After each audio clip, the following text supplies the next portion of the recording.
Master minds commerce చదవాలనుకునే 10th inter విద్యార్థుల తొలి ఎంపిక.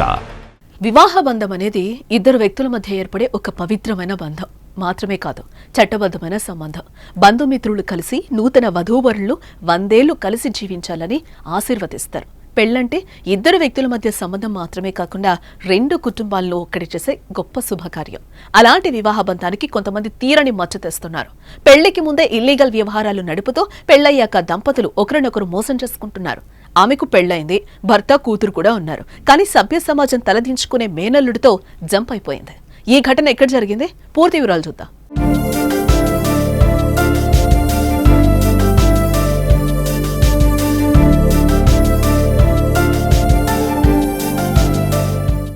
ఈ మధ్య కాలంలో పెళ్లి అనే మాటకు అర్థం లేకుండా పోతోంది. భారతీయ సాంప్రదాయంలో వివాహ బంధానికి ఒక గొప్ప విలువ ఉంది. కొంతమంది వివాహ వ్యవస్థకు తీరని కలంకం తెస్తున్నారు. పెళ్లైన కొన్నాళ్లకే విడాకులు తీసుకోవడం, వివాహేతర సంబంధాల వల్ల ఒకరినొకరు చంపుకుంటున్నారు. ఇటీవల మేఘాలయ ఘటన చూస్తే కుర్రాళ్లు పెళ్లంటే భయపడిపోతున్నారు. తాజాగా బీహార్లో ఓ విచిత్ర ఘటన జరిగింది.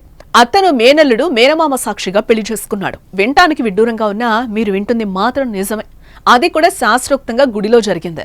ఈ విచిత్రమైన పెళ్లి వీడియో ఇప్పుడు సోషల్ మీడియాలో తెగ వైరల్ అవుతోంది.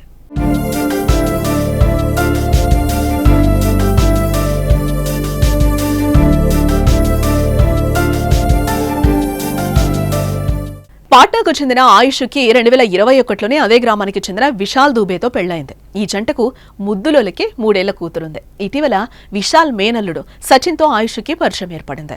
ఈ పరిచయం కాస్త ప్రేమగా మారింది. వీరి ప్రేమకు సెల్ ఫోన్ బాగా మద్దతు ఇచ్చింది. ఎందుకంటే గంటల తరబడి సెల్ ఫోన్లో మాట్లాడుతూ ప్రేమలోకంలో మునిగిపోయేవారు. అలా సెల్ ఫోన్లో చాటింగ్ చేసుకుంటూ గాఢంగా ప్రేమించుకున్నారు. ఆయుషి సచిన్ కన్నా చాలా పెద్దది. అందుకే వీరి ఇల్లీగల్ వ్యవహారంపై ఎవ్వరికీ అనుమానం రాలేదు. అత్తా మేనల్లుడు మామూలుగానే కబుర్లు చెప్పుకుంటారని అనుకున్నారు. పాపం కొంతకాలం పాటు వీరి ఇల్లీగల్ వ్యవహారం గుట్టుచప్పుడు కాకుండా నడిచింది. ఈ విషయం విశాల్ దుబేకు తెలిసిందే. భార్యను మందలించాడు. మేనల్లుడి ఇంట్లో చెప్పి గట్టి వార్నింగ్ ఇచ్చాడు.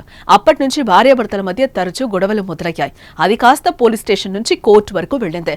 ఇద్దరం కలిసి ఉండడం కష్టమని విశాల్ విడాకులకు పిటిషన్ పెట్టుకున్నాడు. కట్ చేస్తే విశాల్ కి ఈ జంట పెద్ద ఝలకిచ్చింది.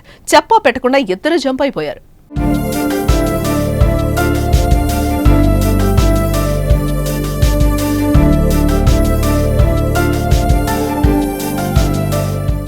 ఐదు రోజుల తర్వాత తిరిగి గ్రామానికి వచ్చి తామిద్దరం ప్రేమించుకున్నాం, పెళ్లి చేసుకుంటామంటూ పెద్దవాళ్ల ముందు చెప్పారు.